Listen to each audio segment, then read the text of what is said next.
funny, I never planned to make another record. The Redemption 39 record, and it came out about 8 years ago, and that was kind of enough for me. I felt like I spent a few years working up to that record, and I was really, really happy with it, and I didn't know whether I had anything else I really wanted to say as a solo artist, as a power pop solo artist. Time went on and I started to think about, well, what would I do if I did make another record? What would I do differently? And I realised that probably since my first record I'd never made a straight power pop sort of record. So I tentatively started to write songs that went that way. But even then, after I'd written a bunch of songs, I wasn't that convinced that it was something I really needed to do or wanted to do, so I recorded them kind of one at a time and then left them there and released them very, very slowly on YouTube or whatever. The first one I think was a song called I've Been Loving You.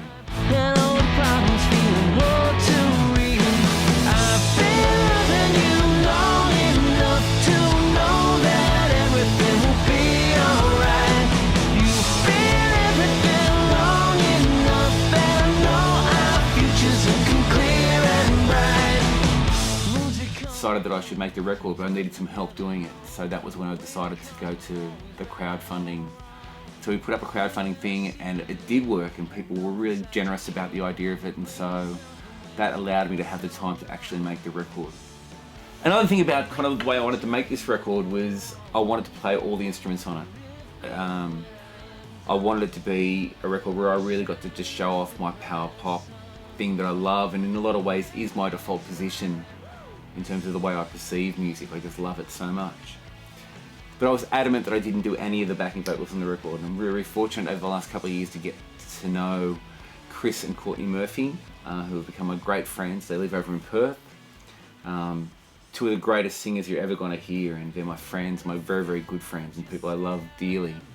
So I asked them if they'd do all the backing vocals on the record, and they agreed. And so it was fantastic that I could do the vocal arrangement sort of stuff, just send them off to Perth, and they would send me back these amazing backing vocal tracks. Now you're gone, and I'm lonely. In my heart, I want you only. Oh, it's too late to say I love you. You know I love you anyway. Having them on the record is probably the highlight of the record, I think. I think it's been such an amazing thing to have two of the best voices around singing these harmonies that I'd kind of conceptualized, and it really glues the record together. And I think it actually helps. On a lot of my records in the past, I've done a lot of the backing vocals, and I worry that it's too much of my vocal tone because I get a bit nasally and a bit, whiny, whatever. So having those guys singing around my lead vocals, I think has really helped my vocals stand out better on the record and help tell the story a bit better.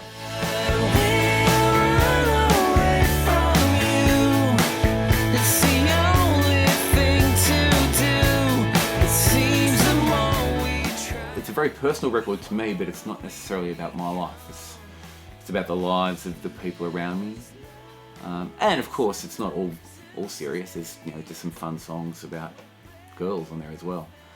But it's a grown-up record. It's a record for people who are going through their lives, who are in their relationships or having relationships with friends falling apart after long periods or short periods, and wondering kind of what it all means. But yeah, I'm just really proud of the fact that it's a pop record with some kind of grown-up concepts. I'm your father, you're my son.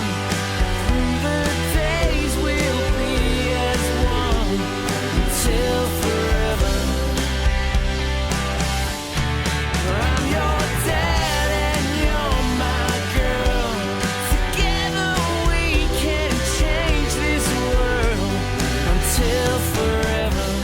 And I'm really happy because there's a song on it called Father, which is obviously a really important song for me because I wrote it about my kids.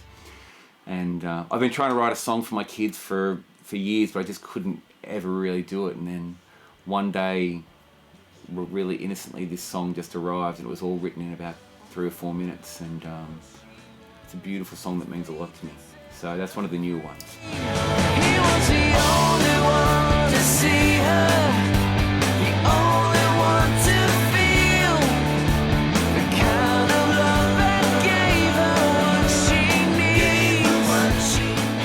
I knew when I was setting up the crowdfunding thing that I wanted it to be my last power pop record. Now I want to be clear that it's, the way I've framed this is the last album of original power pop material.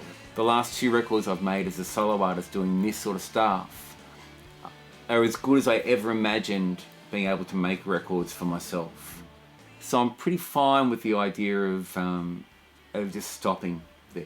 Like I've still got my Cuban Heels and Super Hip and my April Family, and I've still got my Super records for doing covers. So I'll still be able to be releasing things, but I think I'm pretty much done for a while. I should have seen right through you.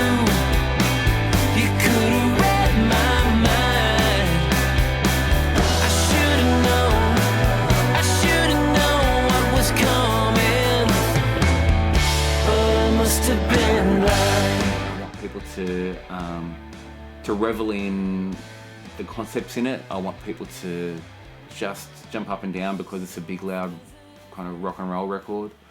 I want people to marvel at the harmony singing on it, and I want people just to feel, I guess there's a sense of joy to what I'm trying to do with this record. I'm very, very fortunate to be able to have built up the skills over a long period of time to be able to do this sort of thing.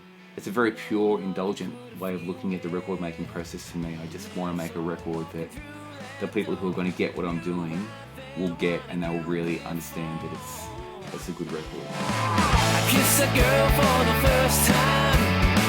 Though I knew she'd never be mine, I walked right to her with my 2 feet.